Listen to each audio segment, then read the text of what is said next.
All right. So, quick little recap, and then we shall jump right into the, I guess, finale, epilogue, whatever you want to call it, right?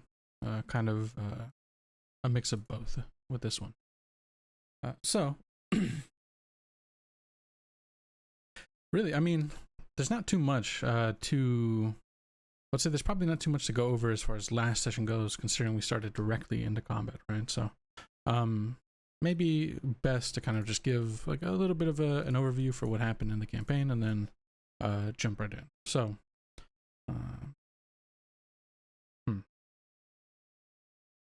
best way to do that. Okay, so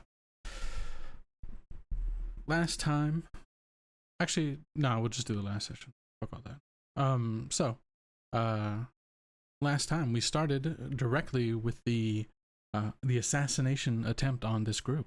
The familiar fire sorcerer had revealed himself. He had a group with him, and this time it seemed that he was not one to fall for any clever tricks. So when we jumped right in, to give a brief kind of overview of the major portions of the combat, Carlos, unable to sway the mind in his way of his this familiar foe, instead thought best to potentially deceive and undermine without being too clear in that regard. Whereas Ezra thought to kind of leave the premises, but kind of stay in the shadows, picking shots as best as possible. But beyond them, Desiree, Azazel, and Virgil, the three of you stayed in the building, right? Essentially front-lining these various warriors as they each made their way into the small, kind of compact shop. Overall, though, not without loss, eventually you overcame the struggle of the fight, right? With some, I guess, meta-wise, some really major rolls coming from Virgil, right? I think 2 crits at very key moments, dropping figures in the combat. Eventually turned the tides in your favor despite being down 1. And with the final shot, eliminating the fire sorcerer from combat, it would seem that you had the upper hand, although there was still plenty of risk. Desiree, alive but faking unconsciousness. Carlos slipped fully down into unconsciousness, I believe, right? Yeah.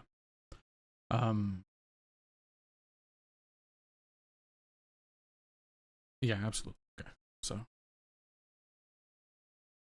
in the end, Virgil making a major plea, a major kind of call for, I guess, peace in a way, right? At least in the moment. We won't chase you. Don't chase us. They'll put the word out that you have been laid low, giving you all an opportunity, those of you at least, who would leave, the chance to make it out of the city in full health. So, following that combat, the loss of Azazel, one of your group's own, we pick up basically directly after that combat. I guess maybe a few moments following. Azazel's been laid low. Everybody else has kind of been pulled back together, right? As best as you could be in any case, with a lot of decisions to make about where to go forward. I think the final thing, and the first thing we'll jump into, is I think the last thing was that Carlos had checked the body of the slain fire sorcerer, and so we'll pick up there. Let me get some music going, and we shall jump in fully underway. So, okay. So, to get it over quickly, Carlos, you checked over the body and you found a ring.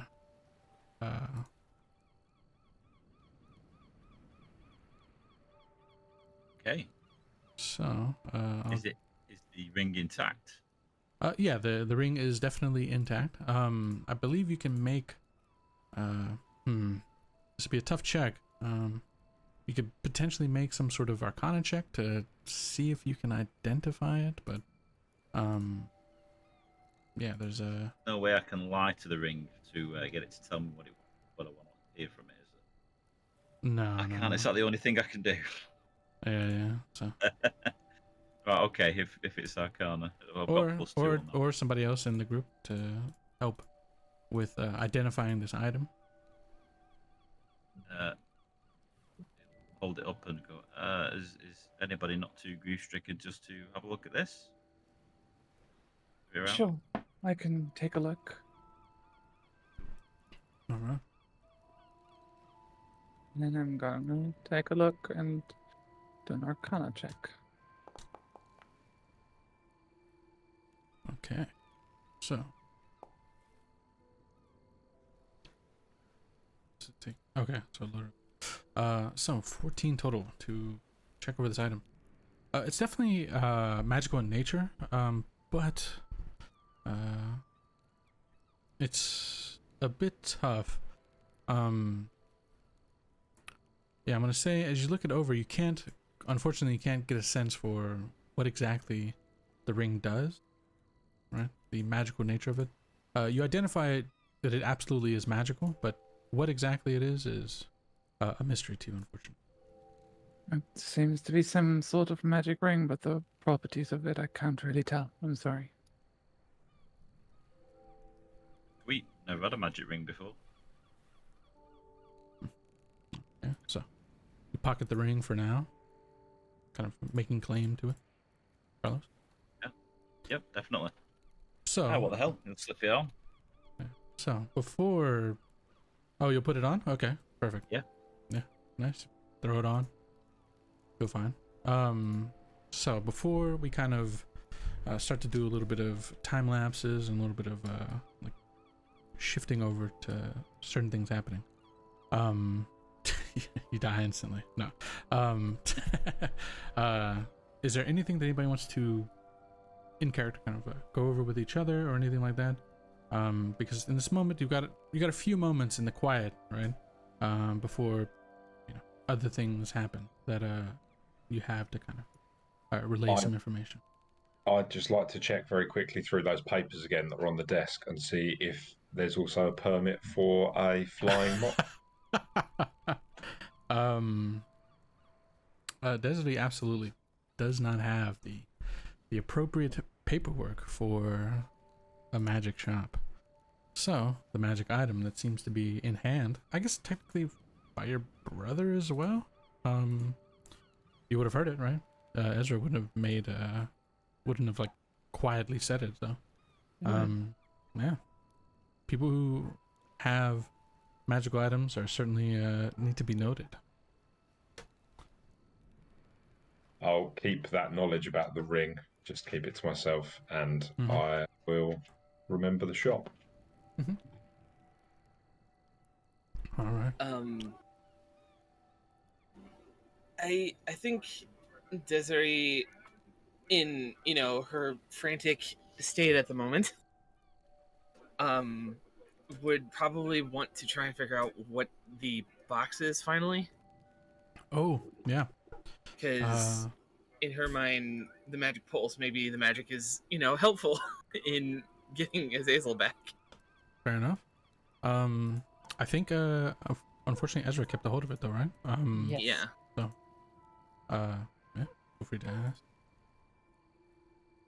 So Desiree would definitely like run over to Ezra and just go, Ezra, please give me the box. I need to figure this out. It might help him.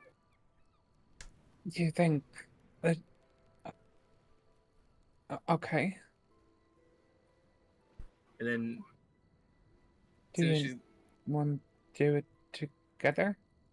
Please, if you can. We'll say, Desert, you can probably take the lead, right? Occultism or Arcana. Can I not do Esoterica? Oh yeah, Esoteric. Absolutely. Do I assist by rolling myself, or We'll see. We'll see based on the roll. okay? Ah, Yeah, go ahead and make God a roll. damn it. Yeah. All This right. is not the time for low rolls. So, well, with both do we of you do we taking get a a look at it. do we get hero point? Yeah, back? I'll say you do have one. You did roll a 6, so what's the Okay. opportunity to roll higher than that is? Well, I wouldn't, but maybe Oh. Desiree would. Oh, yeah, maybe I'm Desert definitely will. doing it just Yeah. for, yeah, Fair just enough. for the drama. Just for the drama. Let's go. There That's you go. better. Okay, perfect.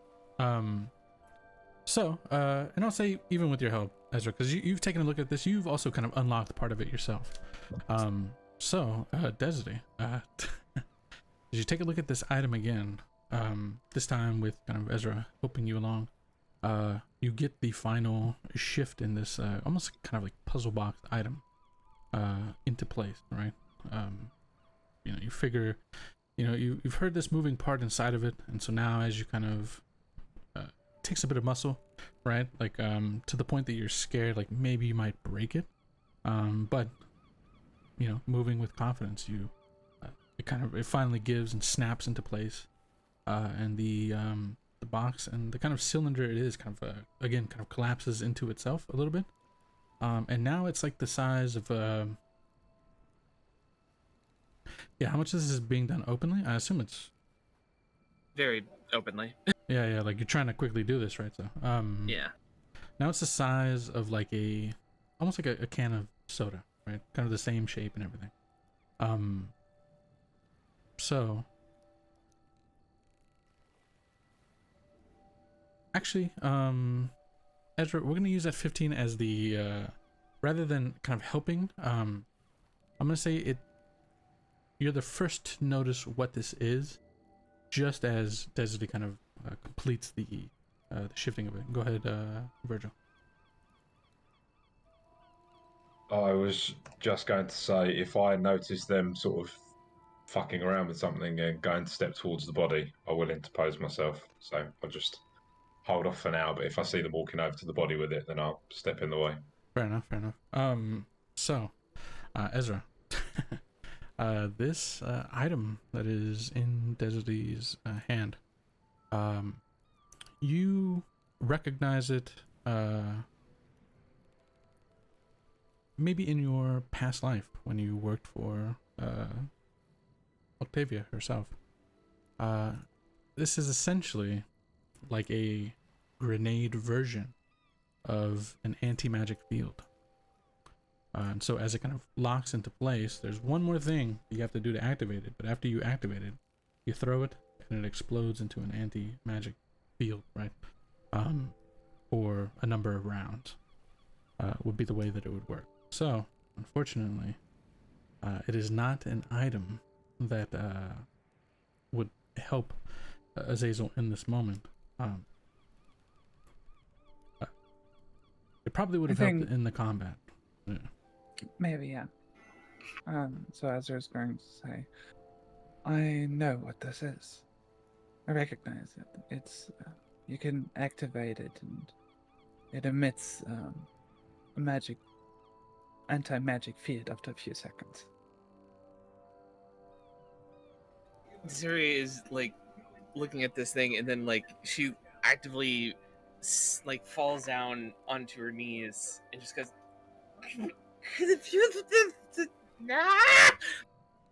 I'm so sorry. She hands you she unprimes it or deactivates it and like hands it back to you, and then just falls down onto the floor and starts crying. Fair enough. So, collapsing, right? Yeah. Fair enough. Carlos would like to check any other bodies. Yeah, there were two basic guys. Did you check their body? I mean, they'll have the basic gear that they had with them. So they'd have like a longsword. They'd have a kind of, you know, relatively decent wooden shield, and I believe it was crossbows or short bows that they would have had. One of those two. But yeah, they'd have those could be that gear would basically be lying around. As far as like armor or anything on their person, doesn't seem like they had much. No cash. Yeah, more like they came here with a purpose, and it was kind of, you know, more about killing rather than it didn't seem like this was their day clothes, right? Just kind of like this is what you're gonna go do. Seemed like they got ready for that, and then that was it. So Fair enough. all right, so everything settled. A few moments will go by, and as you're all kind of doing what you can, right, to kind of process the situation, what happened, loss of Azazel, everything else, right? There's after the kind of searching and the looking through, we'll say maybe all that happens kind of simultaneously over these, you know, next, 30, 45 minutes or so, right? All of that kind of, you know, takes place at one point or another. But for the most part, there's just this, you know, almost like a strange lack of noise other than the rain itself, right? Continuing to fall. But yeah, other than the sound of the rain kind of continuing to patter and drop outside, you know, the windows are broken, right? So you hear the rain pretty clearly. Yeah, there's not much as far as noise goes between you all. And about 45 minutes passes, and then a familiar kind of figure will lean in through the door a bit nervous about what they're gonna see, and as they step in, it is very clearly the Lancer, who has kind of returned and kind of caught off guard by the amount of carnage that he kind of currently sees. Looking around, sees a bit hesitant to, you know, kind of be the one to speak the first word as he kind of looks to gauge the energy of the room itself.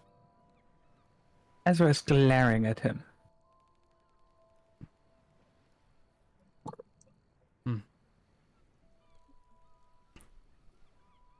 So, well, looks like quite a bit happened in my absence. Are you all safe? Are you okay? As he kind of looks around. We lost one, sir. Yeah. Well.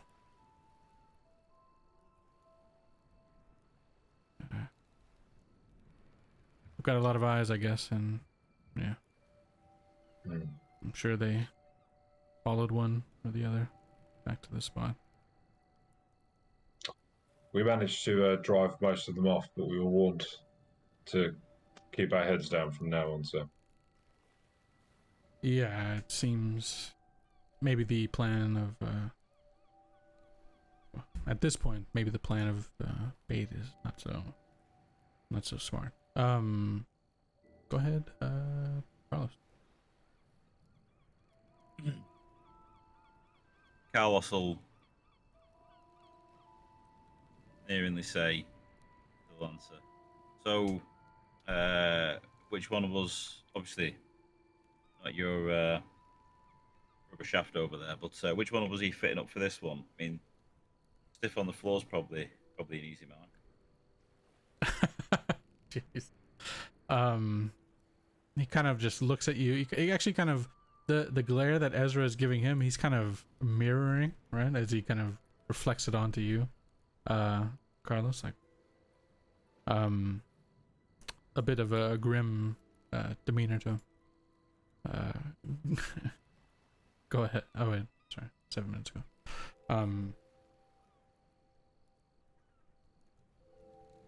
No, I think this is a fortunate circumstance, right? Somebody must have found where you are, must have followed one of you back. Not sure which one of you could have been, but I'm sure maybe some missteps. That's why I was telling you, you know, keep your heads low. But in any case, I think our plan is, with the loss of the friend, I don't think it is so wise considering who we're dealing with. Best to just move forward. The warning, looking to Virgil. Warning to keep your heads low or get yourselves out of the city.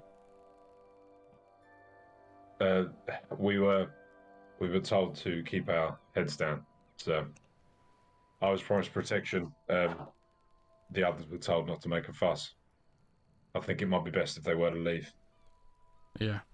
Yes, Mostly. I'm not staying around to watch the city go down in flames. Yeah. Yeah, it's probably best. Virgil, I assume you'll stick around. I won't be going anywhere, sir. I've got a couple of reports to write. Yeah, I'm sure there's. You're leaving, kind of referencing to Ezra. What about you then? Looks to Carlos. We'll see. Just know that you stay around until we catch her. You know, you're all. Any of you who choose to stick around will continue to be. I know. Enemies on both sides of this. Yeah. Yeah. And then over to Desiree. I think the moment, like Desiree's mentioned, she's going to slowly, get up from where she was on the floor and look at the Lancer and go, "They appeared after you left. Where did you go when you left?" Where did I go? I went to follow up on our plan. Okay. Told you to lay low until the following tomorrow morning. Okay. So, if you must know, there was the one who knew about us, about Azazel. His name is Renzo. You know anything about him? Renzo. I believe I do. Small time. He was part of this, I'm sure. I see. What makes you so sure? Because I talked to him. He said that he would set something up. Okay. So you got made and then followed. Yeah. Very much. Very much.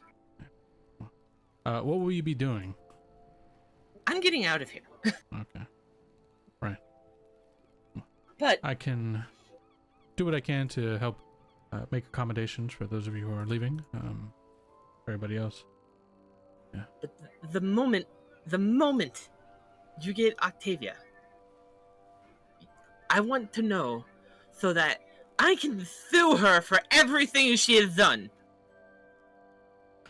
He's kind of a bit taken aback by it. Like, okay. Sure. Because she killed my friend. She has destroyed my business. Probably ruined my life. So Cursed I'm your taking mom. her. Yes, that too. And I want her destroyed as best as I can. Yeah, well, that's that is not a feeling that is unshared. So, go ahead, Virgil. Just in the mention of destroying the business, this business isn't legal. You have no authority to operate a shop like this. She turns to you and looks. How was I supposed to know that any of the things that I had were actually magical? That's your responsibility. You're the one that sells them. Most of my research was just learning what they do. I didn't know exactly if they were magic or not. So, okay, fine, wonderful. I don't have a business anymore. Woo! Woohoo! I'm getting out of here. So, yay, you don't have to worry about that anymore. But for me, I'm going to lose it. So much of it. You may be going to prison. Well, then I'm not a problem anymore, am I? Well, that's not. You've done a great service, and you've lost a lot. So, I think there's an opportunity here to just, wipe your hands clean of everything and move on. My suggestion, sir, would be once we've left, we burn this shop to the ground. Bodies inside. That way, there's no way of checking. Not with the body. Can we at That least way, bury him, please? no way of checking who was in here, who was caught in the blaze. They've got no one to look out for then. They already know who was caught in the blaze. They know that we've been dealt with. Sir? Yeah, I understand that this one was close to you. Just kind of, like gestures over towards Azazel's limp corpse.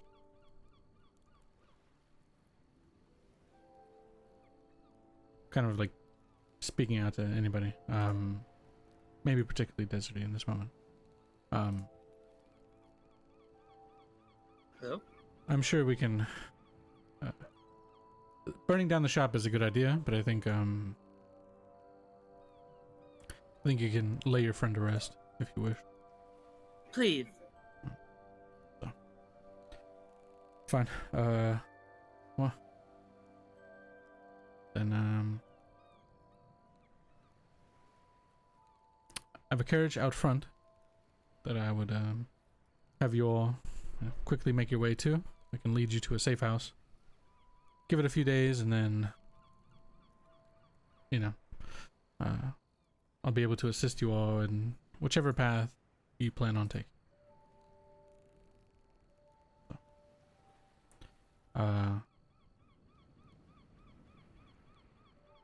Do you need help to gather your things, Desiree? Yes, please.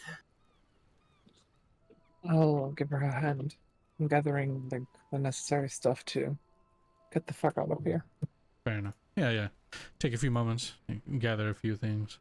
Azazel's body, right? Able to lay it in the back. And I guess like one by one you kind of finish up, and each of you makes your way into the carriage. The Lancer will kind of just stand between the shop and the carriage itself, kind of waiting for you all to make your exit, and then as you do so, maybe stopping Virgil as you pass, right? To the overhead locker, yeah. It's a great idea with the burning, although I'm sure it is not pleasant for them. It must be done. And he will just essentially, like, as he stands, he'll just like almost nonchalantly kind of lob what amounts to a fireball into the interior of the shop, and the flames will quickly kind of explode out and spread,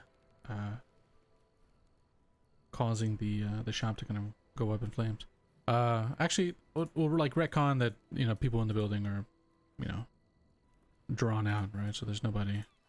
Yeah. there's apartments above the shop, right? So it's fucking. I don't think burning them all is the way to go. I was also gonna say, like, there were other apartments. Yeah, so just kind of quickly. And the young family living upstairs. Yeah, kind of screaming with their escape cut off by the flames. Yeah. So I would assume like most of them would have gotten out when they heard the commotion anyway. Yeah, potentially. But in any case, so Yeah, a few moments pass. Destiny, unfortunately, have to see, you know, what you'd hope to be, right? Your livelihood, your business, go up in flames, and even against the falling rain, it's not enough to put out the fire as it spreads and, you know, ignites, burning away the corpses left behind, and, you know, turning everything to ash. So, after this, you are all escorted to a fine safe house, right? One of the more luxurious of them. As you all make your way in, there's actually a number of individuals here who seem to be under protection, right, of the city, of the Lancers, and the various legal forces. So as you arrive, you're escorted in. It's almost like a large kind of protected manor home of sorts. Inside will be a familiar face for Carlos. The living woman from his enjoyable evening.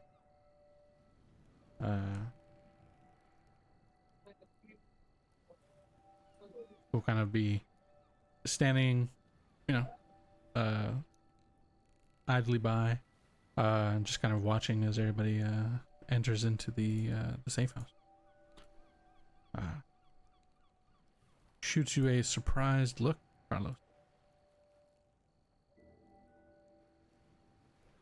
And Carlos will give her a beamy smile, a thumbs up, but otherwise, walk past. She'll make her way over.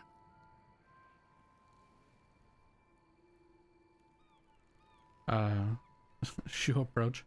Yeah, she looks just fine. No blood, no issues of any sort, right? I mean, last time you saw her, she was in your eyes at the very least. You didn't really get a good shot at any of the wounds, but the bed of blood seemed to tell enough. So she'll kind of approach, and she'll reach out and she'll kind of put her hand on your shoulder. I'm glad to see you in good health. And Carlos will probably stiffen a bit at that. Vicente, the Lancer. You're, Sorry? Go ahead. Sorry. I thought we. I have a jump me go. What's that? Where we up to? I thought we were having a bit of back and forward then. Sorry. Yeah. No, that's what I'm doing. Sorry. Yeah. So Carlos will say,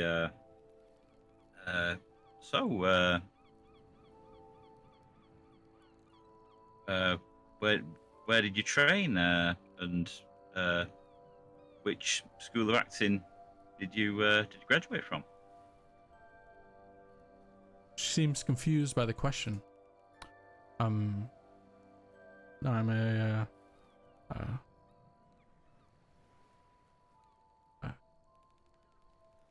not an actor. Well, really, that's you should consider it because that was a fantastic performance. She's still looking at you a bit confused. Well, Sorry, who am I talking to at the moment? She. This is yeah. Yeah. Right. Okay. Right. Yeah, they were ready to fit me up for murder over that thing that you strung me along with. Strung you along. She looks offended right now, Carlos. Okay, I think a perception check is Yeah. worth doing at this point. Yeah, for sure.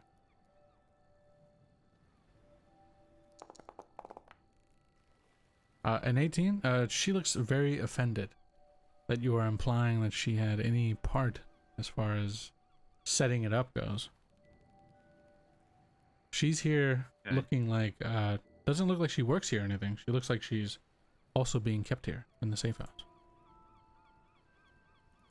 Okay, Cars will change tack.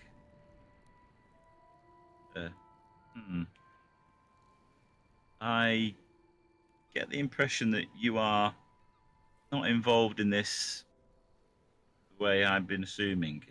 Well, where have you been for the last couple of days? I've been here.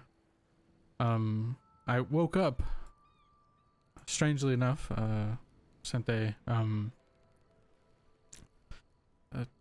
something happened. I woke up here.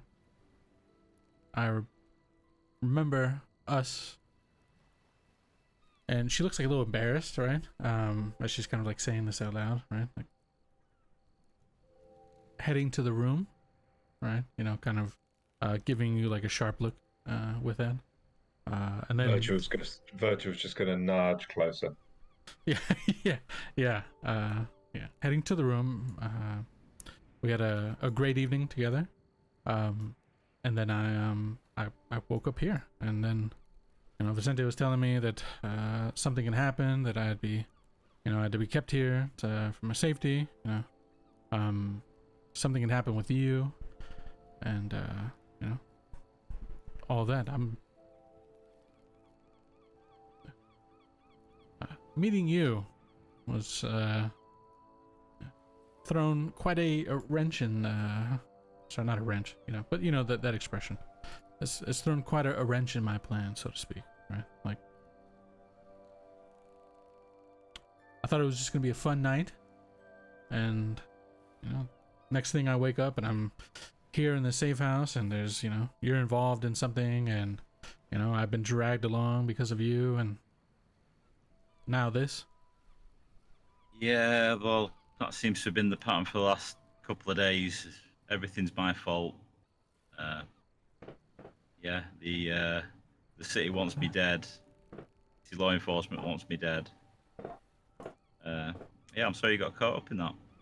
I actually thought you were dead. They set it up very well. Yeah, they're gonna look across the landscape. Good job. I'm impressed. Genuinely. You bastard. Yeah. Give me you bastard.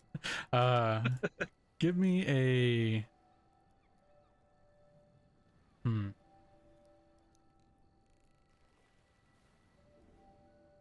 just roll me a d20, and we'll say it has a +9 to it.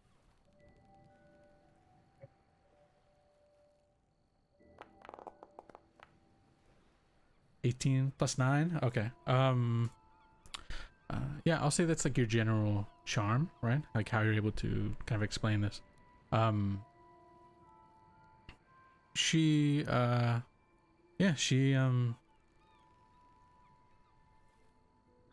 especially at the mention that you thought that she was dead, right? And all of this stuff.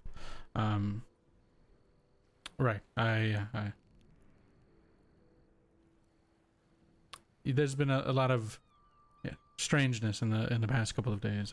I can't blame you too much for, you know, being confused about what had happened, and you know, potentially my involvement, you know. But I am what I said I am. I work in, you know, the law of the city. Right? I am just as you are.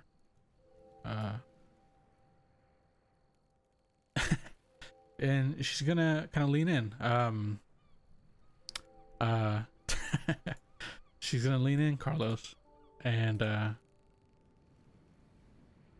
she's going to tell you that she really did enjoy the other night, and ask if you'd be up for it again. The date thing, not directly implying the after words.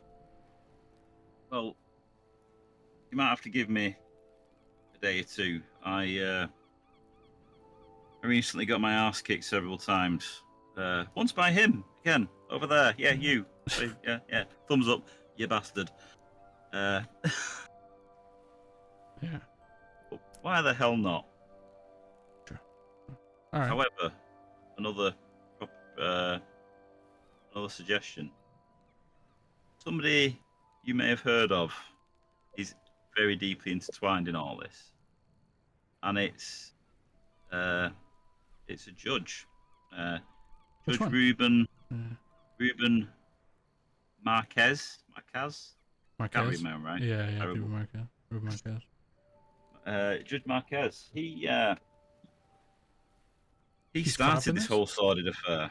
Oh yeah, because Ortega was not Ortega. Octavia. Octavia Santori was released by his order. Convenient in terms of being part of that facilitation, but yeah, he's in this up to his eyebrows, and I've not got many good feelings for that man. So Yeah. I want to ruin him. There's been, and she'll kind of take you by the arm and kind of like pull you along, right? As she does, she kind of like goes into the spill. Like, yeah, there's been a lot of, at least at my house, right? I think that's what they call them, right? The 1,000 pages, right? So, yeah, like at least at my, we've always had this. There's been a lot of talk that he's, and she'll go into like a whole spiel where she kind of, fills you in on some additional details about Ruben Marquez, and maybe the two of you kind of start to plot some sort of plan to ruin the judge as best as you can, right? So, yeah, you kind of go your separate ways. For the rest of you, time in this safe house is pretty boring, and we'll say that over the next few days, things kind of start to take shape. Your protection and all that stuff seems to be secured, right? You're fed, everything is well kept, so you have some time to yourself over the next couple of days to kind of plan exactly what you intend on doing, and I think essentially almost one by one there'd probably be kind of like the Lance will kind of check in, Ezra, seems you're all good. We have a cart out front waiting for you. I'll take you anywhere you want to go.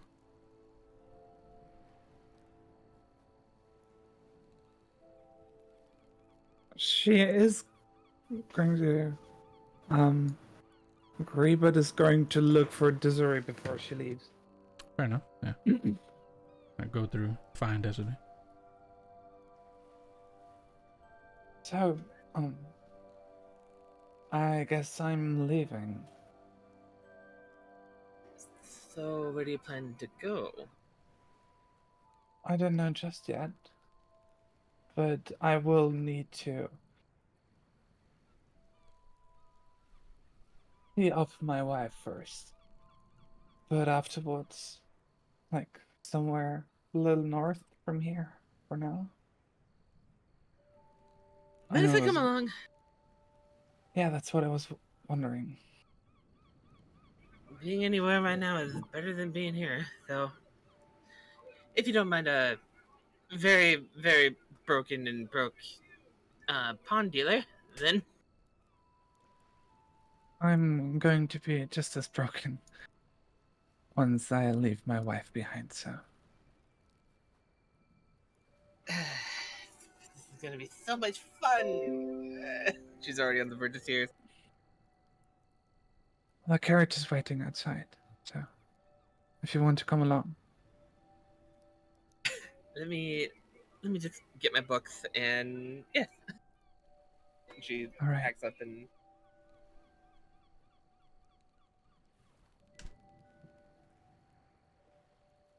Okay. So, yeah, so you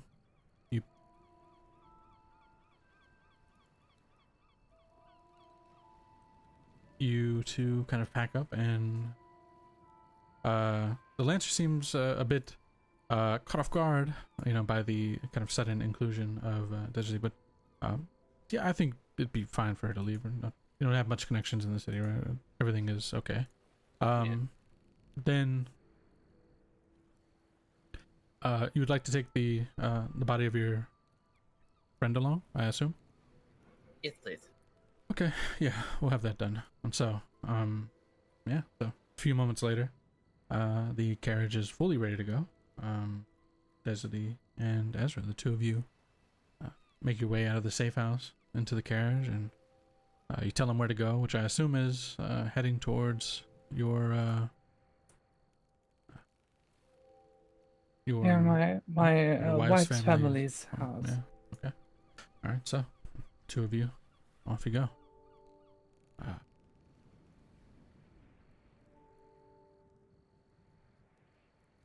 A bit later on, the Lancer will kind of approach Virgil. Everything is all set for you. I think when you arrive to your, I guess district, whatever you want to call it, there'll be some good news awaiting you. Congratulations. And you'll kind of reach out and look to shake your hand, Virgil. I'll shake his hand. I don't think congratulations are in order, sir. Doesn't feel like we achieved very much at all. You'll see. Even minor successes lead to great things. This is a win, although it may not feel like it. I'll take your word for it, sir. And so, you'll be free to return to your post, as if things are all, fine and dandy with you. No other... Unfortunately, potentially probably not a nice carriage, right? You're a member of the Iron Rod, so for you it's just... It's kind of, get back to your beat sort of thing, right? Yeah. But yeah. Reassuring words. This may or may not be the last time you have an opportunity to speak to your brother before you head I on would out. like to go and find him if you don't mind. Absolutely. Make your way. Find Carlos, one place or another.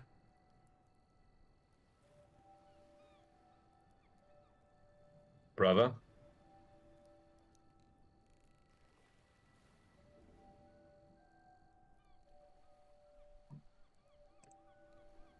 No, he's busy. Carlos. Are you muted? Carlos. No, he's gone. Did your mic go out? Did you disconnect, Chris? What's up? I believe he's dead too. Sorry, it's just the button on my mic was sticking. Yeah, brother, right in here. Just button it up. Just button it up. Just casual. yeah. You're in there with the girl. Yeah. You've become very close over the past couple of days. Your interest in law, right? Past couple of minutes. Yeah. Brother, sorry to disturb you. I'll take the helmet off. Yeah, she'll get up and just kind of quickly make her way out. I'll be back. So, just the two of you. Was that the woman that you murdered? Yes, your detective skills are impressive as ever. I always believed you. Never thought you'd done it. Yes, of course. I always believe that you believe me. Brother, this hasn't been quite the reunion I was expecting. I never thought I'd see you again. You hoped? Maybe. I'm going back to my post. I would like to see you again more. I remember when we were children, and I feel like we've lost quite a lot of that connection over the years. Mostly my fault. I wouldn't like to that continue in the future.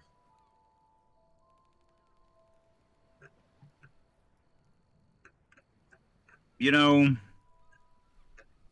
Virgil, you've had it rough. And you've done all right. Both had it rough, but you've done all right. I think. Sorry, go on. I think I'd be happy to bump into you around the courthouse in the future. I wouldn't turn away, although I may frown a little.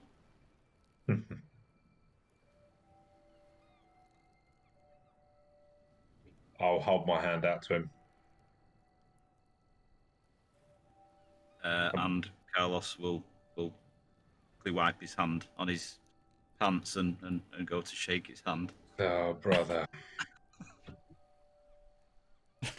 Jesus Christ. I won't let it be so long in future.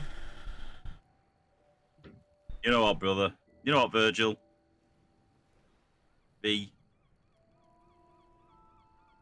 I'm sorry for all the grief I've caused you. I'm sorry if I've embarrassed you. Didn't deserve that. Yeah. You did embarrass me, yes, you did. And it wasn't fair. You while you were around, you did your best by us.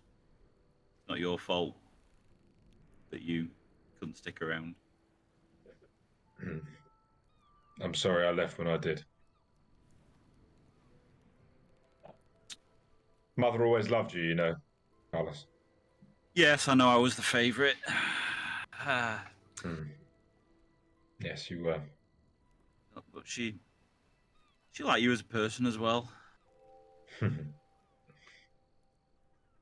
Dad was always proud of you, you know.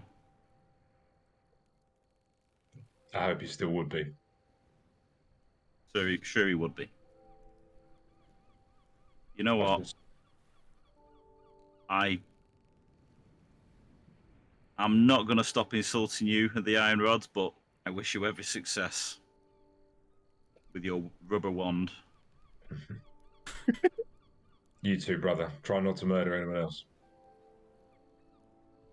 Well, as long as they don't find the bodies, can't convict. I didn't hear that, and he'll put his helmet on and walk away. Yeah, fair enough. Yeah. Oh. Now, dear, where were we? Yeah, sure. So, yeah, and so, Virgil, after finishing up the conversation with your brother, you make your way out of the safe house and back down to your post.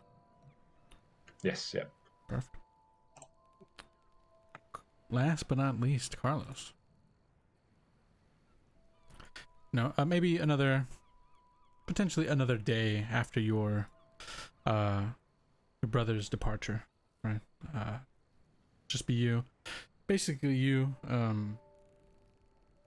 the woman with no name, which will come up with a name eventually, depending on how it goes in the future. But in any case, the Lancer will return, kind of come up to your room at the safe house and kind of knock on the door and make his way in. Ideally, you'll be free this time, right? Unbothered or not preoccupied at the very least. So the Lancer that is caused you, I guess, a bit of grief, a bit of strife, right?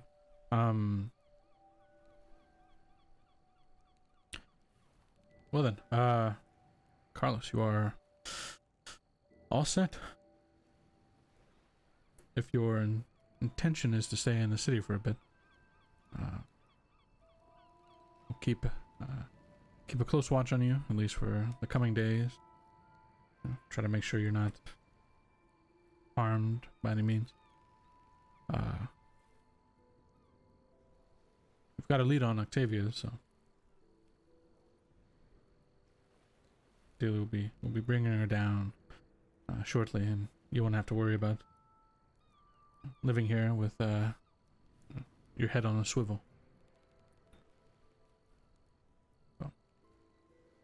Ah, it's not so bad here at the moment. Yeah. I've been in worse places in the last few days. What about the judge? Yeah. Well,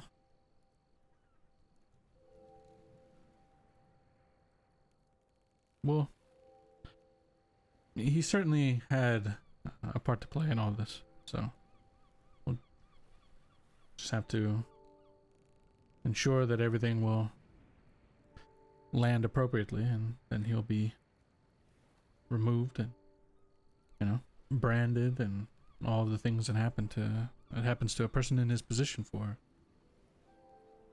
not doing his duty appropriately. That's all very nice, but wouldn't it be easier if we destroyed his reputation first? Would be. Why don't we make it? Wouldn't it be nice if there was nobody there, maybe, that wanted to reach out to help him when the law comes closing in? Yeah, I think that is. Do you have? Oh. Is there something that I don't know? Right. There's been quite a bit of information floating about this, about the Honourable Marquez in the Yeah. halls of the scribes. Perhaps it needs to go further afield. Perhaps this is something beyond what the Iron Rods are good at. Mm. No. You know. But I'm here at your convenience. If you would like me to assist with that, by our past few days' interaction together, I think I can look over that. Unless you'd like to give me another arse kicking, and with that, Carlos will just sort of like bend down and rub his arse cheek over his pants and say, "Sure, not just for old times' sake. You want to go?" He just not. Won't be necessary. Well, no. If you want to, doing something like that is going to be very dangerous. I mean, if you would like, what if you did it from here, kind of offering you a place to stay at the safe house, right, for an extended period of time? I think that'll do just right. It'll be nice to maybe look out the window and see if it plays out within eyesight. I think we At can make least that the happen. scream. Yeah. If I can hear the wailing and the shouting and the insults, all the better. Well, and I'll dismiss the carriage, and seems we have some work to do. And he'll just kind of, give you a nod and leave you be in your room. So, with the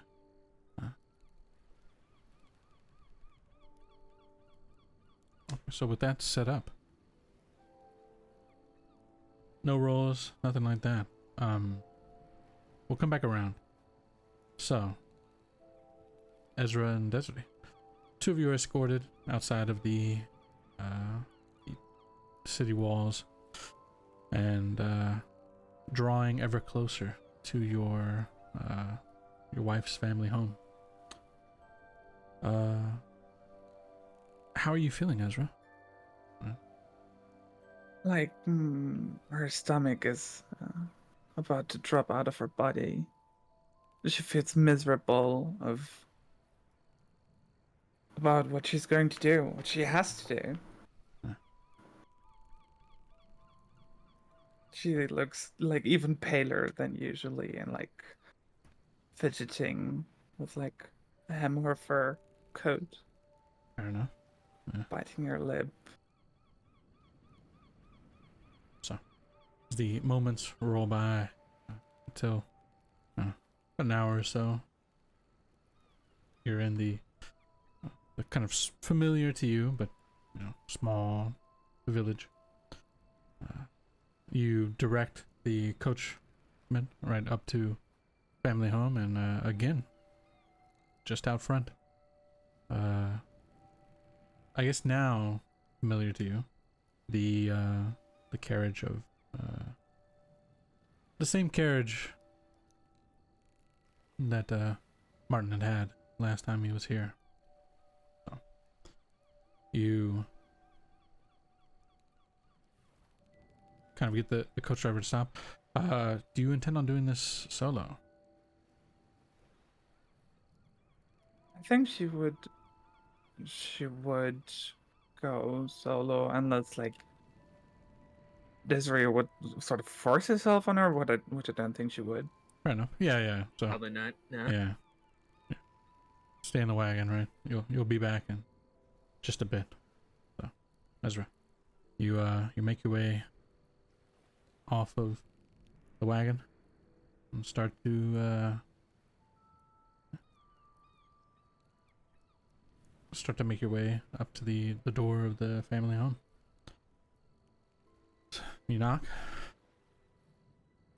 You walk on in, and almost like last time, your wife kind of looks up and looks over and sees you, and there's an immediate kind of look of happiness, right, to see you. Both the twins are here this time, and they're both kind of sitting. All three of them seem to be, having a drink or tea of sorts. And it seems like you've kind of arrived in the middle of a conversation. But your wife will kind of see you and kind of, jump up. Oh, didn't expect for you to come back. You said it might be a couple of days since we saw each other. You kind of quickly cross the room and make your way up to you, kind of, reaching out to hold on to you, give you a hug. Yeah. Ezra envelops her in a hug and sort of like the strands of her hair behind her ear, broke her hair. It's so good to see you.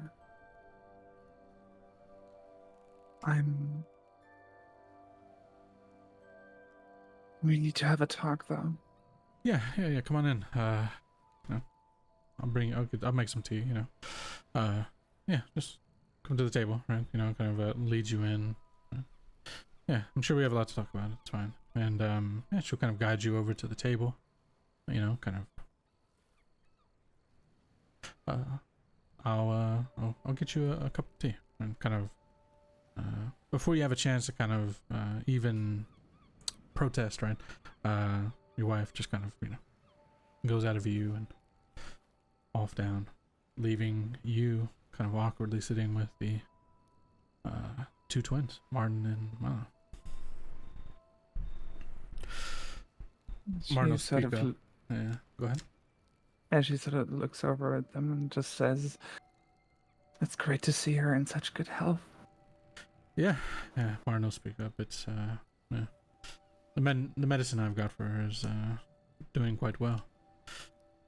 Taking the deal then.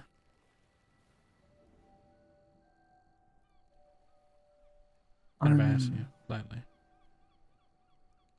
Yeah. Huh? Good. I'm going to leave, in fact. Wait. Excuse me? I'm going to leave the city. He seems kind of confused. He looks over to Milo, right? Milo also kind of looks back at him, confused. And they both kind of turn to look at you directly now. I know the two of you were offering to keep Undine and I safe, but Yeah, I secure. I can't risk Octavia ever finding out. Because if she does, I don't know what she's going to do in Indian, and I couldn't bear it. Martin is going to get really upset, right? You can see that he's hiding a lot of his emotion back, right? He's doing a very good job, but not a perfect job at kind of hiding how upset he is, right? His jaw kind of clenches, tenses up. And for a moment, it'll look like he's going to slam his fist on the table, but he just kind of stops, and he's got a blade in his hand. He just kind of presses it into the wood of the table. Octavia will do nothing if she finds out. It's okay, Ezra. If you leave, you know what it's going to do to her. We've got this under control. And he's really like, again, like it's like he wants to erupt in anger, but it's just like steaming like right there under the surface, you know? She's going to be fine. She has the two of you looking after her after all.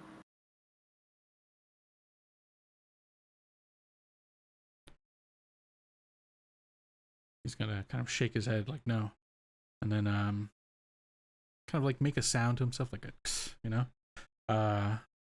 and he'll just stand up and he'll exit the premises, yeah, like fully, leaving the they're twins, but you know, I would say like Martin was always the older one, right? So Milo's the younger one. Leaves the blade kind of still stuck into the wood. Milo just kind of look over. I think you understand in a couple of days. Don't worry though. He kind of stands up too to follow along, but he grabs the blade out of the table. Octavia won't be around forever. And he kind of spins the blade in his hand, kind of giving you a bit of a sense of, right, like non-verbal communication, right? You get the feeling that the twins have a grander scheme in mind, right? So perhaps I will be back in time. Yeah, I think that'll be a smart idea. She'll need you. I'm sure the news will be a bit hard for her to digest, but just tell her you'll be back. I will. You can even tell her that maybe we're helping you with something. Make it a bit easier for her to understand, although it'll be difficult. And he'll kind of take the blade and just kind of, you know, stash it. I'm sure two of you have much to discuss, so I will not be in your way. You look good. Yeah. You're doing well for yourself. That's what they tell me. You too. Maybe when you get back, you know, bring you in. He kind of chuckles to himself and then just kind of turns back. Stay safe, Ezra. You too, Milo. And he will exit, kind of quickly walking out after his brother. Desiree, as you are waiting, right, basically at the carriage, you'll see first the first of these twins, and you see somebody erupt out of the house that Ezra kind of went into, stepping out in anger, right? And as he comes out into the kind of like fresh air, he immediately kind of expresses that rage, you know, fucking up some shit out front, basically. And then he kind of just like recognizes that there are people looking, and he looks at you. Desiree, roll me a perception check here. Boy. Okie dokie. Oh, the 25. Damn, that is exactly what you needed. he looks at you, and it is like when a predator views prey, right? There is an immediate kind of look to his face. Like there's a grim kind of expression kind of falls over. You get the feeling that maybe he's assuming something pretty fucked up right now, and he sees you, and he stops, and he's just kind of staring at you for a moment. You get the feeling that he is reading you, like he is ensuring that he never forgets your face. And sorry,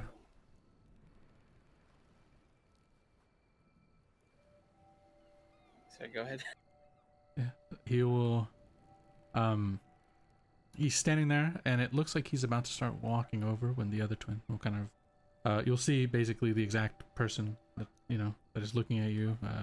A twin brother kind of emerge from the house, a lot more calm, a lot more cool, and he'll just kind of look around, see all the shit that he's kind of fucked up, and then kind of step forward and put his hand on his twin's shoulder. Twin will kind of look back at him, and then look back at you. And he'll nod in your direction, doesn't he? The one that is, yeah. Desiree will definitely give a nervous smile, but nod back. And also, she then starts just messing around with things in the cart and make herself look busy. But meanwhile, just to try and piss off the angry brother, I want to use Mage Hand to pick up some mud off the ground to throw in his face, or at least the back of his head. Just from a different angle, just from somewhere else. Really, you intend on doing this? Is this a good idea? I mean, Desert's just busy doing other things. But okay, fine, I won't do it. I mean, you can. I'm just asking if that's really what you want to do. That might escalate the situation unnecessarily. No, I won't do it. You won't do it? Okay. Yeah, you like to provoke the powerful NPCs. Yeah, just Desiree will just make herself look busy in the cart. Yeah, kind of Oh, random bugs. Yeah, and you'll see the other twin kind of lean forward and say a few words, and it seems to gain the attention. And the two of them will kind of jump into the other carriage that's kind of parked out front, just make their way. As they pass, though, yeah, he's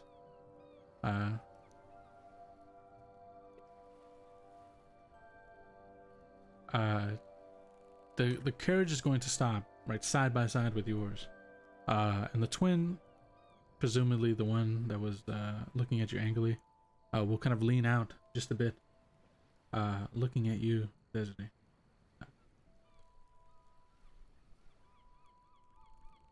He's going to state bluntly, the next time I see Ezra, I don't see you. And with that, they will leave. Won't even give you a chance to respond. Nothing. All right? Just kind of put that out. So, they make their way. And inside, Ezra, your wife, Nadine, will kind of come back out with more tea, kind of looking around. They left again? Oh, man. They sure... I said they were busy. Yeah, they sure like to disappear without saying goodbye. Well, how are you? You look good. I've been better, to be honest. Yeah. I've missed you. Missed you as well. I mean, that stuff that Martin is bringing is really helping, I feel like I can do things again. I can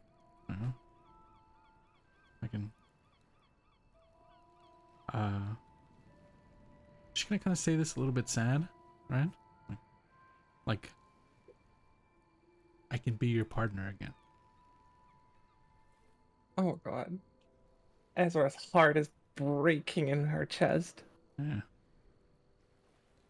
but she's kind of happy, even though she says it with like a bit, you know, it's like happy sad, right?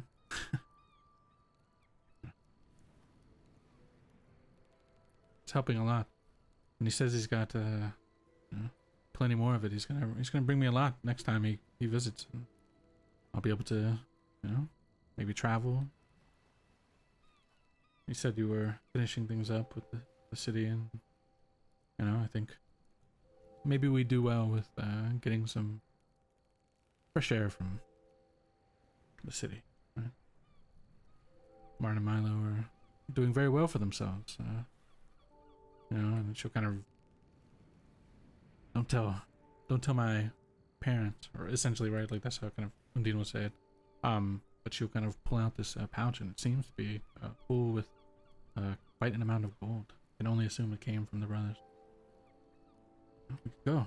We can get out of here. Just gotta wait for Martin to bring back the. They're saying I should stay so they can keep an eye on me and stuff, but. And you should. What? And Azra sort of rubs her face with her hands. I need to tell you something.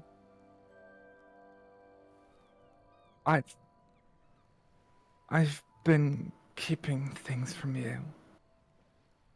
What have you been keeping from me? I mean, what's going on? And she sort of starts going on about how back when she was fired from her job and Dean got sick and they needed money for treatment and Ezra couldn't find a job to save her life and she was getting desperate. Then she tells her of a merchant or someone that appeared as such by the name of Octavia to reach out a hand and offer her a job. And how things turned out to be more sinister than that, and how she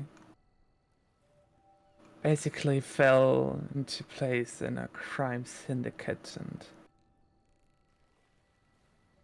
did horrible things to pay for medication. Yeah, you go through the whole thing, right? Yeah. Informing her of everything you've essentially kind of hid from her for the past few years, right? You know, and she's just kind of like at some point she'll just kind of like stop you from continuing on. She's like, it doesn't matter, Ezra. Right? I'm feeling better now. You know, you did what you had to do. I understand. You know, I'm not an idiot. I knew that you were doing something, right? And I don't blame you for anything that you've done. No, but it does matter. Undine, dear, you don't understand. Because she is back. I put her into prison and she's back. And back for revenge. And if she finds out I'm alive, she will get to you. She will hurt you. Then we can leave. Together, we can leave. With the medication, you won't get it from wherever we're going. Martin said he's gonna bring a lot next time. You know, enough for a while. Just have to stay around here for, you know, until he comes back. Just be a few days. I'm sure he'll visit and have everything I need, and you know, we can go. I can even ask him for a bit more gold. I'm sure that he, you know, wouldn't be difficult. You and I can just get out of here. Are you sure? This is where your family lives. I know, but you know, I mean, I haven't felt this good in a long while. I've felt trapped. Now I can move again. I can, you know, free to go as, you know, where I please, you know, without the complications. You know, I can be me again. You don't have to leave. We can, if you need to leave, we can go together. She's, you know, she's upset. She's kind of crying, right? She's like, you know, she's really kind of laying it on, like, you know, like, don't go.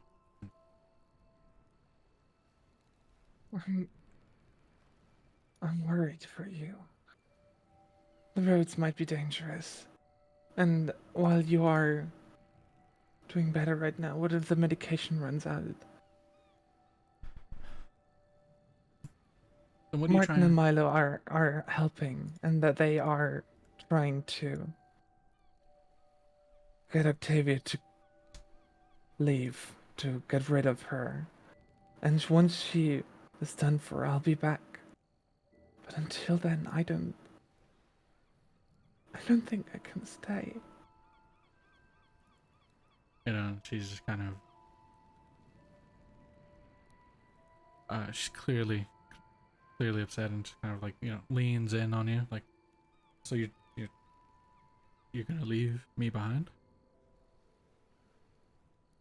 I don't want to do this.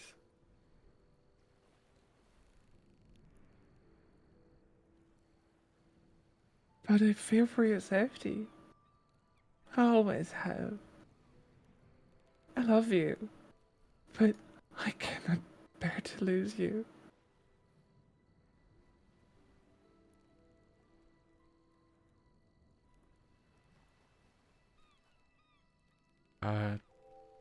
It seems like she's accepted it, but she's very, I guess you know your wife, right? So you know when she's quite upset, but she's kind of bottling those emotions, right? And you can, you see that she's kind of accepted your reasoning, but she's not happy with it by any means. But I guess maybe for your sake, she's just kind of accepting what you're saying, right? And I don't know if Ezra is okay with that, right? But she kind of, you know, there was a lot of emotion to her voice, and now it's kind of, it's pretty flat as she kind of talks to you And now. she was sort of resigned. Yeah, exactly. Kind of resigned to the situation. If you think it best, then Ezra, then I'll stay. I guess you're right. You know, however the medication is making me feel now, maybe it's not. Maybe it's not forever, but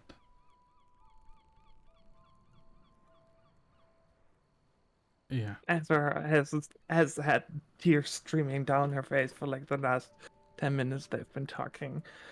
Sort of wiped their sort of the little. I'm so sorry.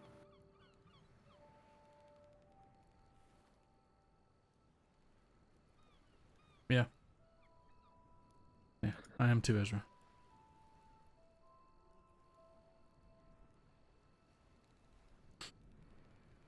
Ezra sort of stands up. She'll kind of turn her back to you. I'll see you then. Whenever it is safe for you to return. Ezra sort of tries to hold back a sob and is not doing very well. And then turns and leaves. Yeah, the whole time. She just doesn't look to you. Right? She lets you go. So you make your way out. Yeah, she sort of tries to keep like her composure while she's heading to the carriage and getting in. And when she's inside, she just sort of drops onto a seat and just completely crumbles. Yeah. This area's gonna pick her up and hug her. Ezra is going to cry violently. So, with that,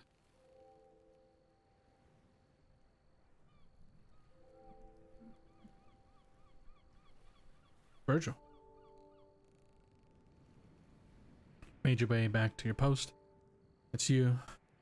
Right? As you make your way in, there are a number of familiar iron rod faces. Many of them have been very, there's a lot of negative opinion about you, probably, right? Like, just it seems like there's this gathering of individuals. As you make your way in, there's a few very they're clapping, but it's not enthusiastic clapping. It's just like, right? Just a few claps. And the captain will kind of, step forward. It's good, Virgil. Sente informed us that you would be arriving, so, I figure what better way to announce the news and welcome you back. Thank you, sir. Now, if you don't mind, I've got some reports to write. Just a second. He'll kind of step forward, So, it seems you have done a lot to impress. And, well, with your success, reflects well upon myself. So, he'll look around, I'm glad he didn't tell you. I told him not to tell you. He wanted to tell you, but I told him it would be best coming from me. And the captain kind of walk on over and put his hand on your shoulder. Virgil will just look at his hand on my shoulder. And he'll kind of turn and actually address the other iron rods in attendance. So, with me getting a much earned promotion, it seems my station will be open. And, well, who best to take my place as captain than yours truly? And so he would just kind of, and it seems like this is a surprise to the men as well, right? They kind of look back and forth at each other. It seems, Virgil, you have been promoted.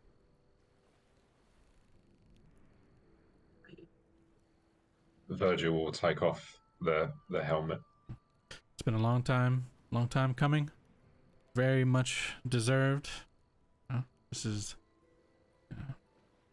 very much deserved. And he's, the captain's all cheers and smiles. And he's, well, no longer a captain, right? Seems to be up, to bigger and better things. But in his wake, left behind is a position as a captain of this district of the city. Seems it has been assigned to you, Virgil.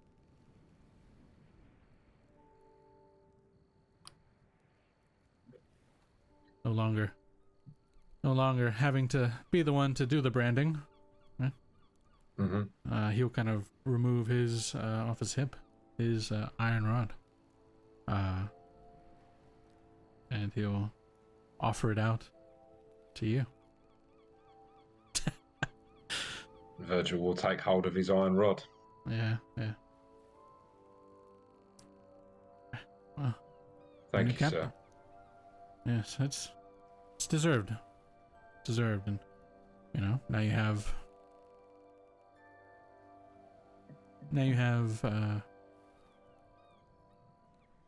he kind of leans in to kind of say this part, like wants to keep it quiet.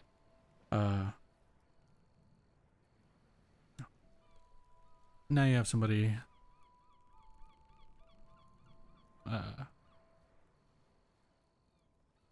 on your side in the higher rank.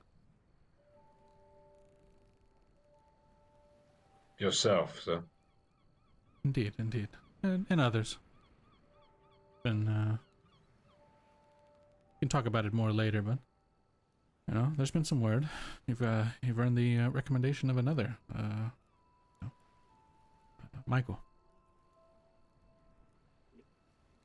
Yeah. The butcher. Yeah, the butcher. Yeah. So it seems you've earned yourself some friends in high places. You know, I'm out of here. You know, I'm not suited for this.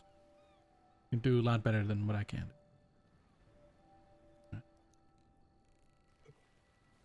Thank you very much, sir. Office awaits. I've emptied it of my things, but there's a few, you know, left behind. Make your, you know, typical shit, right? I'll be I have other business to attend, so you know, don't let me get in your way, Captain, right? And he gives you kind of like a wink, you know, and he'll pat you on the shoulder and kind of say goodbye to the others. And yeah, I mean, you know, you knew him to not be shit worth as a captain, right? You know, this guy's a fucking clown, and it seems he's gonna be a clown, even higher position, right? So he'll kind of make his exit, leaving the new captain in a room full of, you know, guys that don't, a room full of iron rods that don't really do the job the way they need to be doing, right? And there's looks of like, you know, oh fuck, kind of spreading amongst the remaining men as they kind of look back and forth to each other and, you know, kind of looking to you to see what's happening.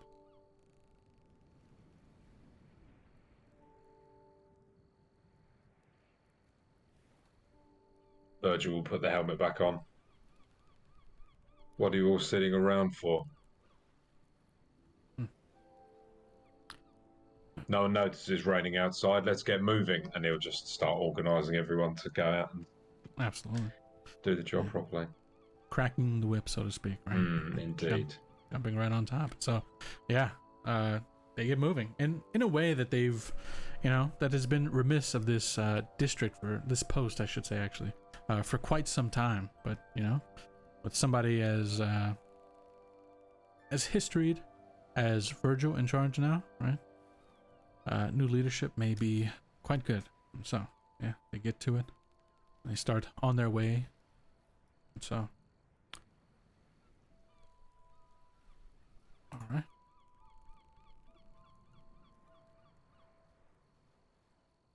Okay.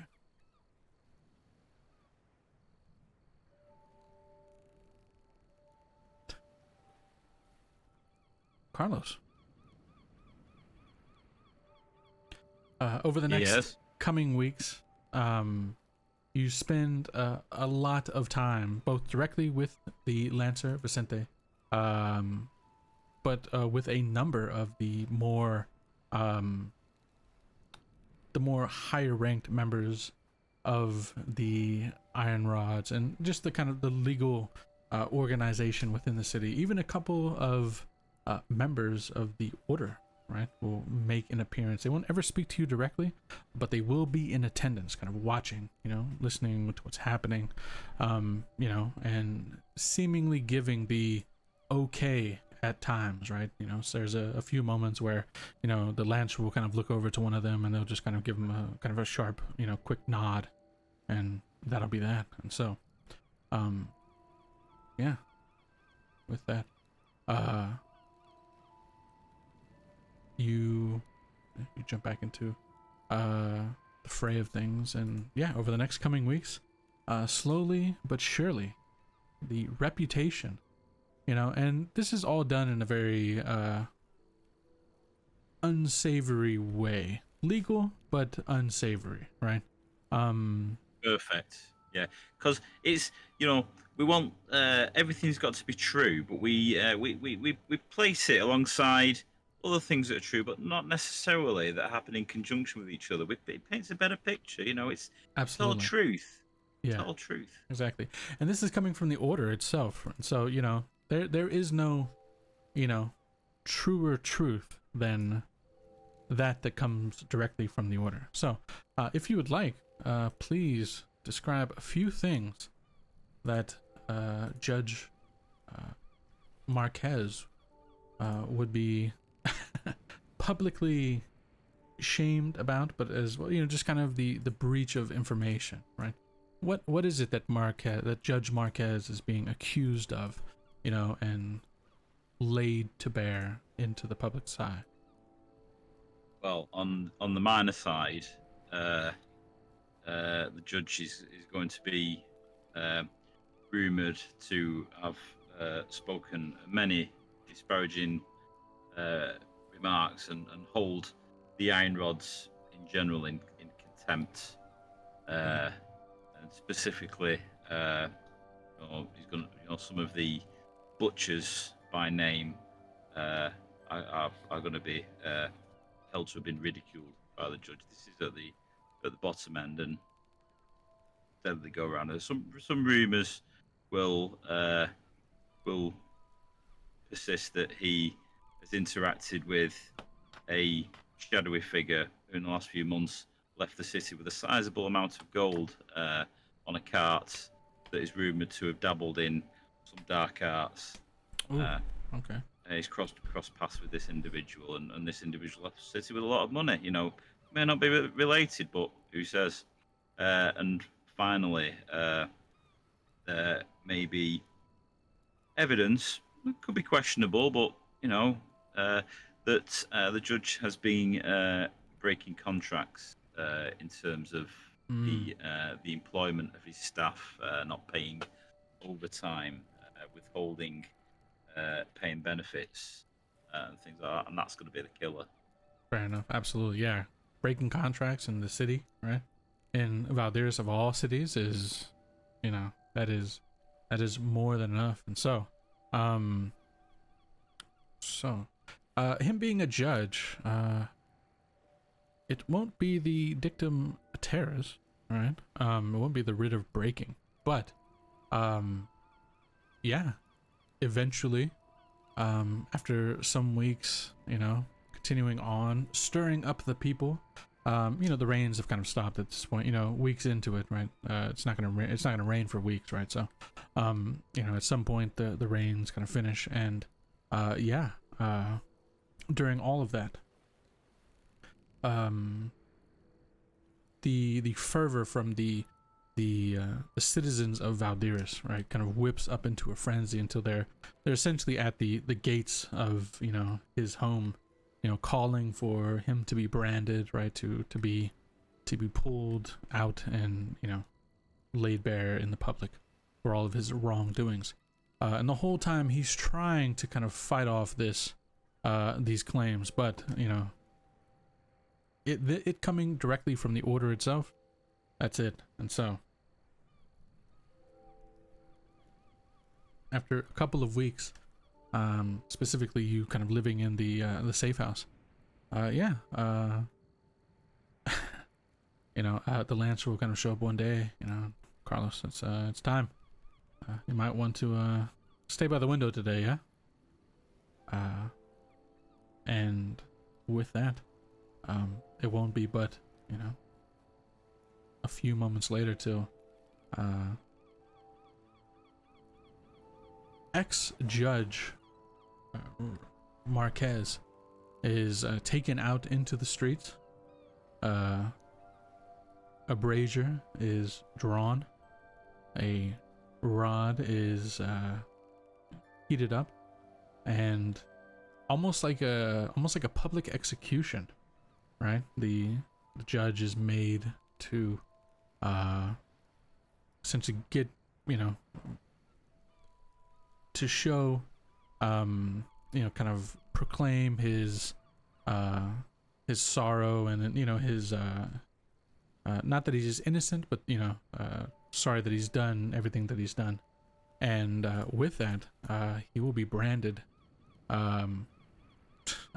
can say, Virgil, you may be given the honors, considering your Virgil, you are given the honors as Judge Marquez is brought out into the public square.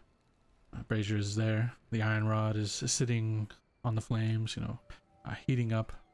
The brand is ready, And so, from the window, Carlos, you're able to hear this. You're able to see this. Virgil, where do you choose? You know, and you know this is partly your brother's doing, right? So, where does Virgil brand this corrupt judge of the city? Just in between the eyes, right on the forehead. Jesus. Yeah, so you take the rod and just press it. You know, the brands like this, I mean, technically the only, you know, it only has to be put there for a moment, right? Like a quick, you know, and it'll leave a mark. Yeah, but, he leaves it for a while. yeah, you leave it for quite a bit. Go ahead, Carlos. Would you say the judge is within 120 feet of where Carlos is currently stood? For sure. Okay. Carlos will message the judge and he will say, you know, I know you're in pain, but cast your eyes up and look to the window to the building, and he will describe the frontage of the building. Yeah. Does the judge look? Yeah, he's within 120 feet. So yeah, after the searing pain of the brand is kind of put to him, right. Eventually, after a few, you know, when you feel satisfied, Virgil, you kind of pull the brand away, and he's kind of left to kind of, you know, cry and in anguish and pain. But yeah, eventually he'll kind of look up into that direction, Carlos.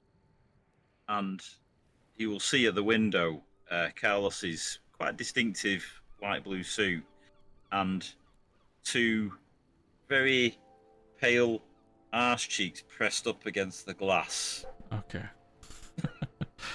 All right then. Fair enough. And so he's forced to see this, and yeah, he can do nothing but, you know, right, like in pain and in extreme pain, and yeah, he's absolutely Jesus Christ, dude. Yeah, he is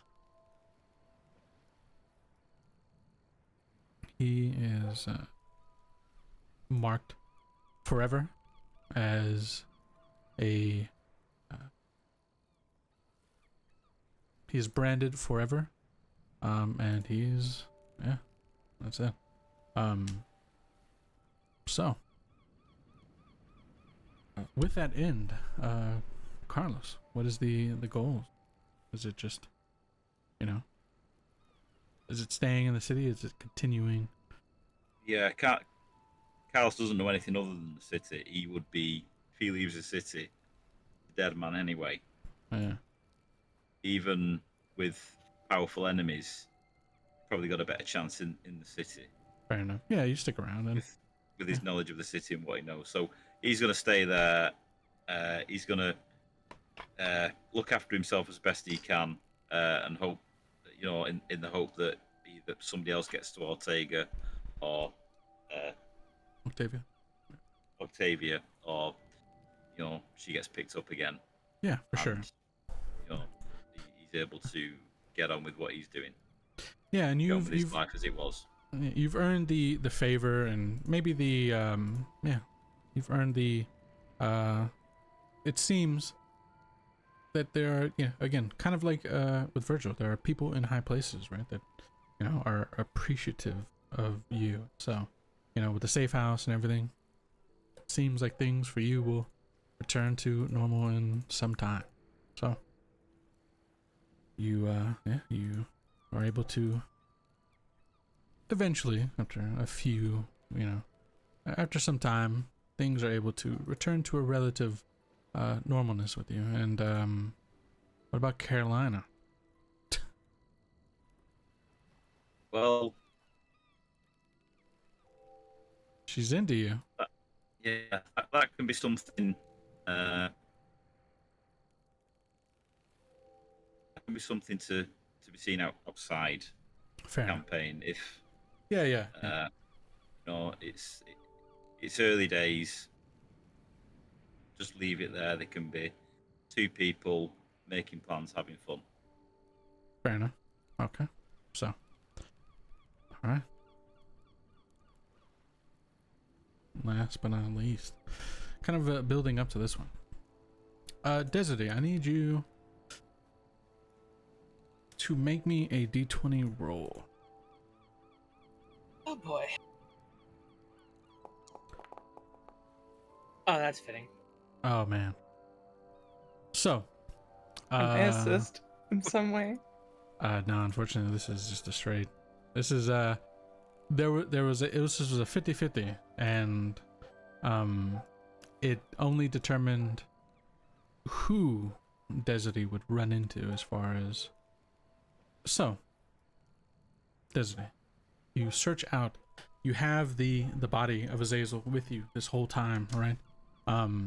And over the next, few weeks, there's been something. There's been kind of it seems that Azazel has been kind of magically, kind of like a slow rot, right?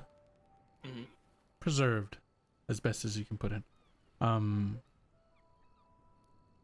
So you've been on the lookout, right, for somebody, something to help you in any way you can, right? You've been, we'll say over the coming weeks as you travel, you and Ezra, Ezra, this is to be, this is Desiree's plan, right? This is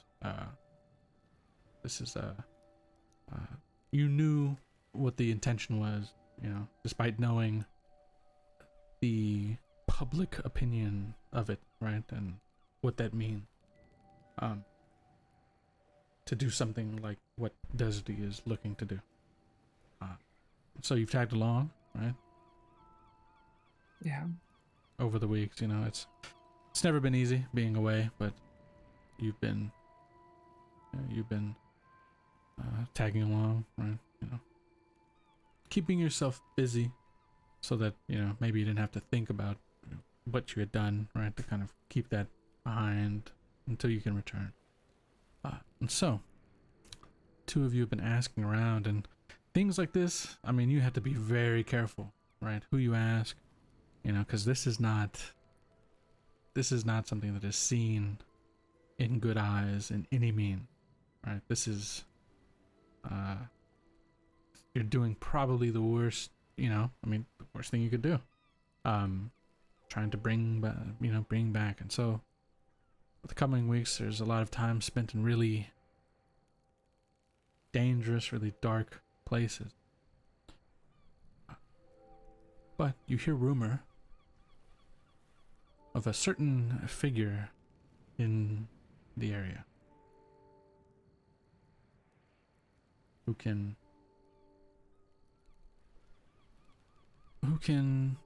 see to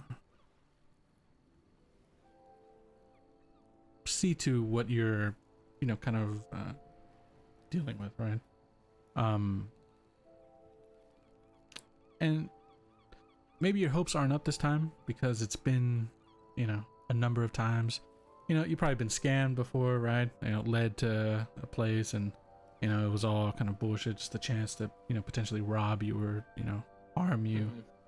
So as you're following up on this, you are told to make your way, and let me tell you exactly where you're headed.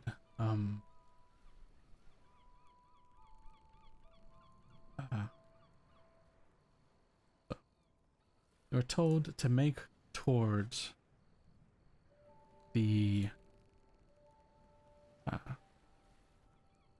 follow the road from Valdiran, the El Camino de los Curiones, towards Terrius. So you you travel along that route. It seems to be that there are a lot of people traveling along this time. There's a number of kind of like herb collectors out there. It seems, a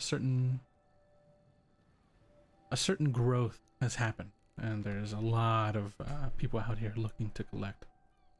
And as you travel along, You're told of a solemn in the area that has the ability to,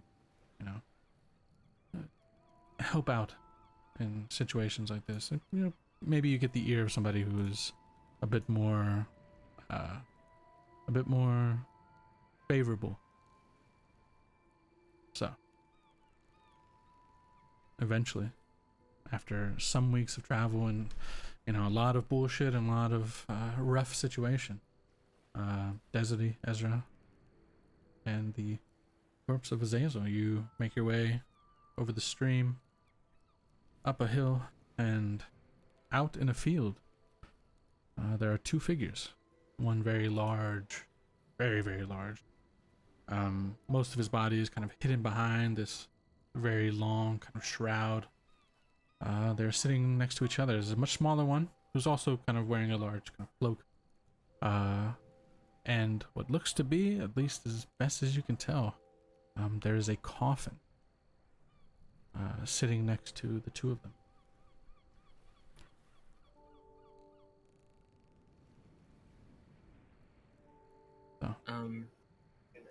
Seeing them, Isuri is just going to very bluntly just go, "Are you the solemn?"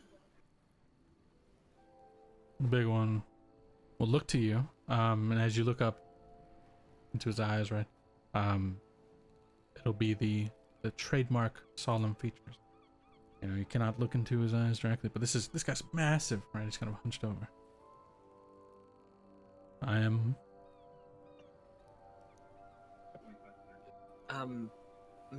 My name is Desiree, and I've heard several rumors about you. Mm-hmm. As you're speaking to him, the coffin will shake and rattle. He seems to not, bother with it. He doesn't even turn to focus on it. He just keeps focused on you. The smaller one will kind of speak up. Another beggar come to ask for your service. Speaking about you, does he? But the larger one will kind of wave him off. What is it then? I've heard that you can bring people back from death. Kind of laughs. No, that is not me. Unfortunate for you. No, not me. But him. And he kind of turns and looks to the smaller one. I want to kind of look up. Do you know what you are requesting, young one? I'm fully aware of what I'm requesting, but it is a matter that the life that was taken shouldn't have been. There are many who, I am sure, think the same thing, but death comes for us all. You think your lover, or whoever they may be to you, is deserving of a second opportunity. He was my friend, and yes, he absolutely deserved to continue with his life.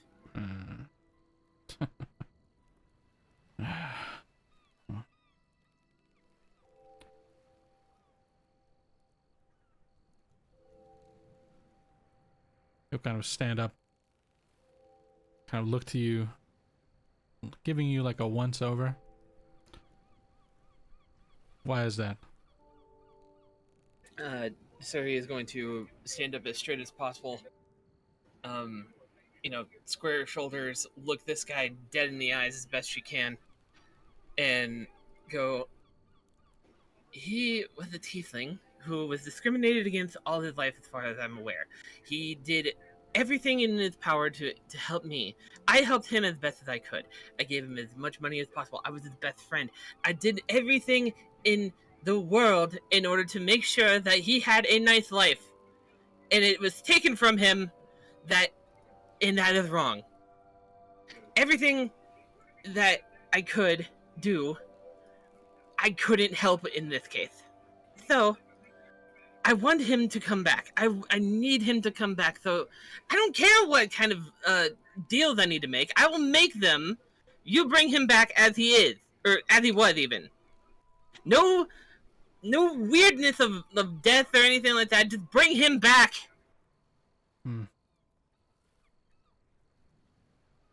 I can't see his face, but it seems he's kind of quiet for a moment. He looks back at the larger one. Seem resolute in their decision, Vasily. He will kind of nod in agreement. It does indeed. Just that your friend returns, you know. It is not the cost that you have to pay. It is the cost that your friend will have to pay. You understand? Nothing is free. There is nothing that you can offer me that will make this worthy of me. But there is a lot that your friend can offer me. Do you just want your friend to return? Is that it? A chance to live? A chance to breathe again? To move? Is that a price you are willing to pay? I want him back so that he can continue to live and enjoy life. And I will help him, continue to help him as much as I can. Would you want your friend back if you were to return, but not return with you? Just living, is that enough? That could be arranged, yes. I would be okay with that. Yeah. As long as he breathes again. As long as he breathes again. As long as he has his own will again as well. As he That's right, Jack. as he is him. He will be him.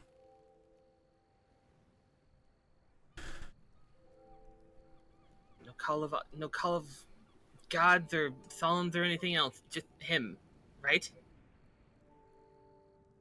He'll be him. But when he returns, he may not want the same thing that you want for him.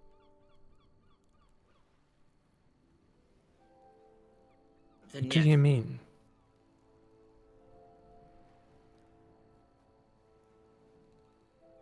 It is the way of things.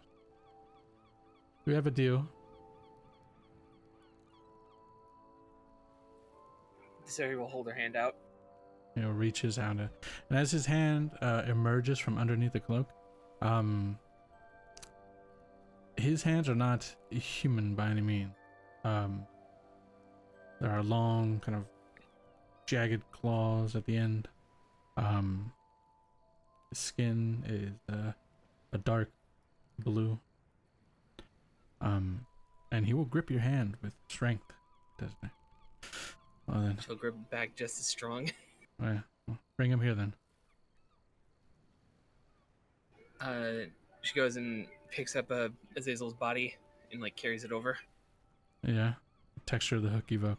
Yeah, you bring it over. He will kind of direct you. Leave it there.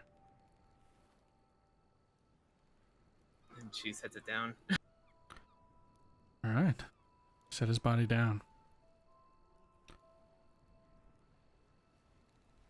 He'll kind of stand tall and look back to the larger solemn. I will need your assistance, Yomi. The big one just kind of nods. And so he will stand over the corpse of Azazel, rubbing his hands together before, as he kind of spreads them, as he kind of like pulls them apart. With it comes this green, almost like electric energy, springing back and forth between the fingertips. As he spreads his hands further, it grows more. The tendrils kind of attach to each other. The larger one will kind of step forward and just hold his hand out in the direction of this necromancer as he pulls the tendrils out and further. He will look to you in one final moment, Desiree. Just remember the deal. As long as he breathes. And with that, he will push his hands down into the chest of Azazel. This green energy will flow from it. You can see it almost like spreading through the veins of Azazel, kind of lightly colored, erupting from the skin momentarily. As he does so, Azazel, last you could remember. Roll me a d20 here, actually, Azazel. Oh boy. Yeah, you're fine. You're fine. Look big. Oh, come on. Okay. Yeah, the last you could remember was, you remember getting hit by the arrow, going down, right? Falling to, and having a few moments, right? Seeing your friend at your side, and as your eyes, open again, your body is rattled with a pain that you have not ever experienced. You see standing over you this strange, dark figure. And as you look to the side, you can see Desiree is right there, kind of watching. Desiree, how do you look? Are you looking like hopeful? Are you crying, scared? What's going on? Oh yeah, she's got tears coming right down her face, like just a torrent of tears. But she's Probably smiling. Ezra has a hand on her shoulder. Yeah, Ezra, you got the hand on the shoulder. And so as this necromantic energy imbues into your body, you finally, takes you a moment, but you breathe again, right? You feel yourself revitalized for, your body is racked with pain and anguish. But eventually, it stops. You are grabbed and lifted to your feet. Oh no. It seems your friend has done a lot for you. You have a few moments. I'm hyperventilating. I think it takes a minute for me to Yeah. like take the breath, be Yeah, reborn. He smacks the shit out of you, right? As he pulls you to your feet, he just almost backhands you to kind of Excellent. help you get regain your awareness. And I'm just hyperventilating, eyes wide. Desiree runs up and hugs you as hard as she can. For a moment, Azazel, there is this feeling of life, humanity, right? You feel like you're yourself, but there is something slipping, right? It's a strange feeling to describe. You recognize Desiree, right? And as she rushes forward to hug you, I mean, you feel the need, right? You wrap your arms around your friend too, right? But something is leaving you, and you can't quite describe it just yet. So, as you feel this kind of slowly starting to make its way to you, you only have a bit of time to say what you might want to say, to do what you might want to do. This last moment, your friend, who it would seem has risked a lot to, bring you back.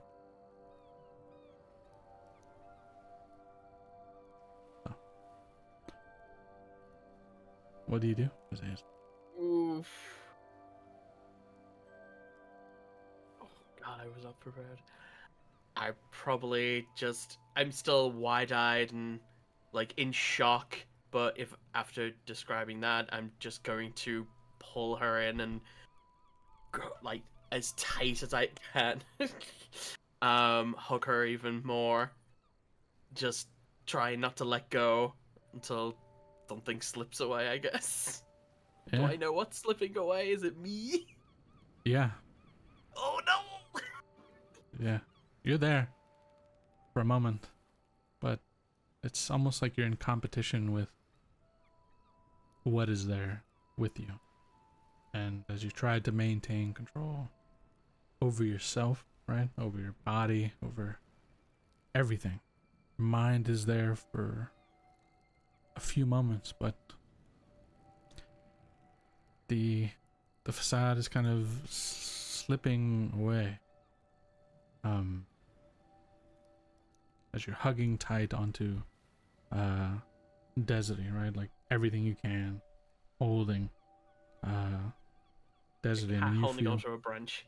Sorry. yeah, Desiree, you feel the hug kind of slip a bit, and you feel Zazel's grip on you just kind of slowly drop away until you realize you're the only one hugging the other here. Zazel's kind of standing, his arms limp by his side, and your arms are just tightly wrapped around his body. And the hooded figure will kind of step forward.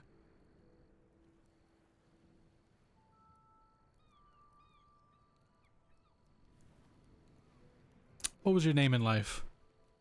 And he's speaking to you, Azazel. You still have enough to kind of answer and respond. I think it'll take a second and then just slowly. Azazel? Like, questioning? You kind of nod. That'll do. Well, friend is breathing, as we agreed. Seems though. He puts his hand out onto Zazel's shoulder.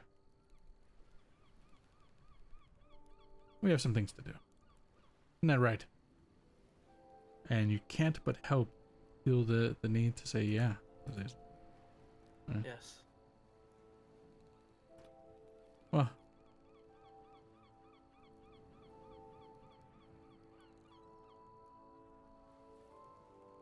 he'll kind of step forward and he'll start to push you away, doesn't he? Right? Let go of him now. You've had your moment. As she's being pushed away, she's going to look to Azazel and then look at him, look at this guy, and go, "You're not gonna do anything bad with him, are you?" Do anything bad? I mean, it's, you know. He kind of smiles and nah, there are things to accomplish, and seems he's made his decision, haven't you? He kind of turns and looks to you, Azazel. Can't Yes. help but feel like, yeah. Again. Just treat him well.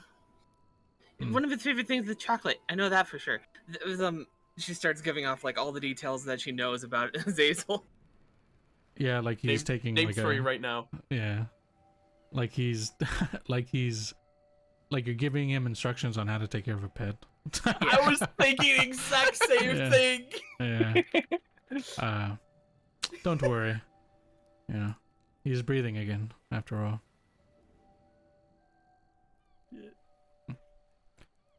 And she'll step back, and just look very sad, still crying. Yeah. Ezra's going to put an arm around her shoulder. Fair enough. So, as you do so, the hooded figure will kind of turn and look back to the solemn. Ah, thank you for that, old friend. It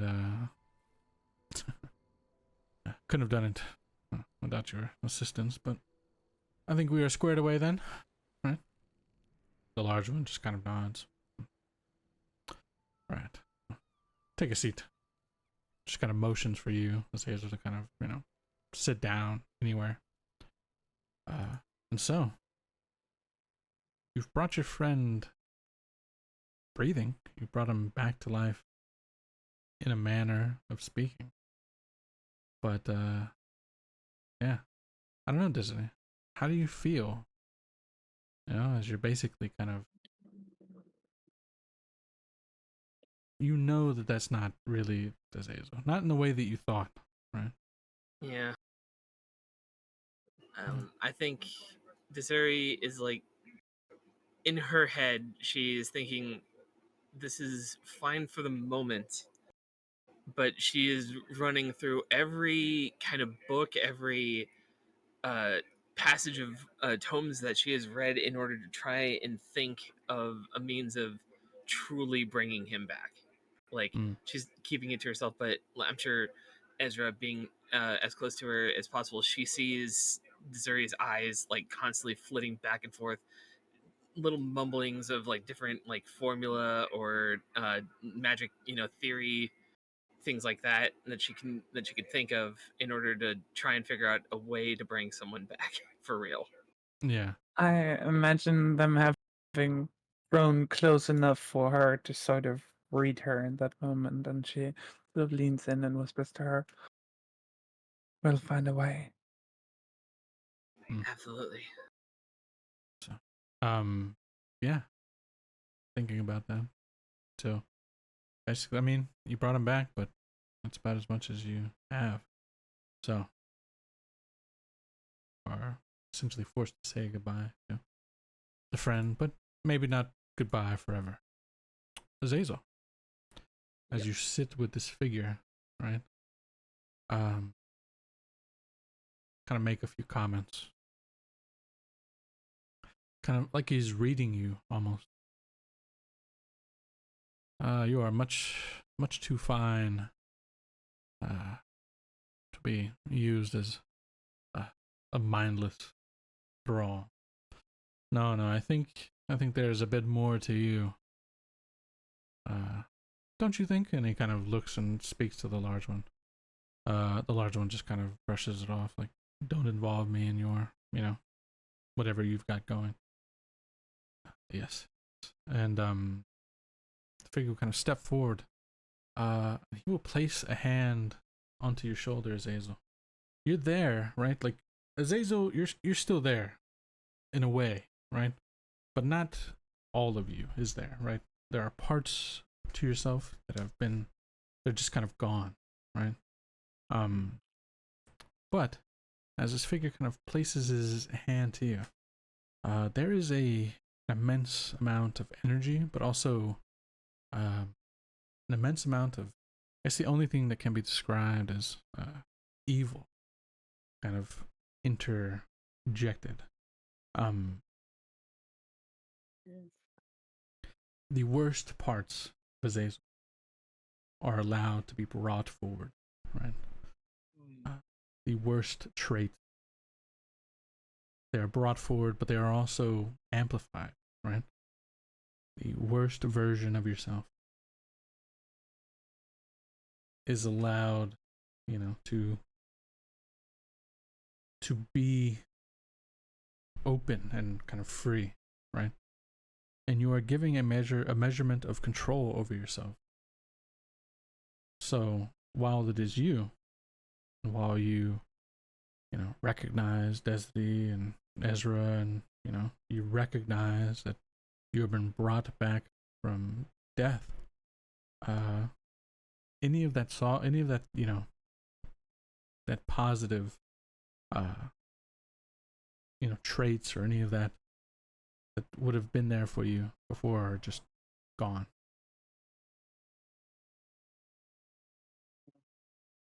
And the figure just kind of look at you like like an artist that has kind of finished, right, a painting, just kind of wipes his hands clean. Yes, I think that'll do you just well. So, you have returned. that you are technically a thrall of this being. And so I think that is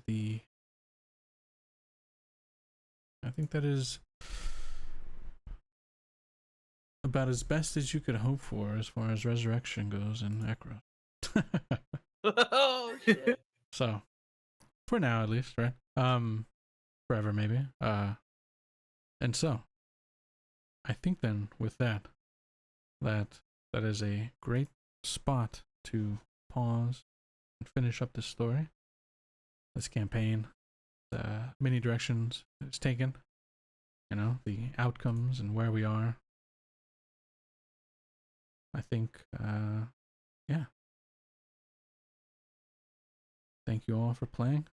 It has been, definitely been very enjoyable on my end. I've, appreciate all of you, characters, choices that you made, all of that.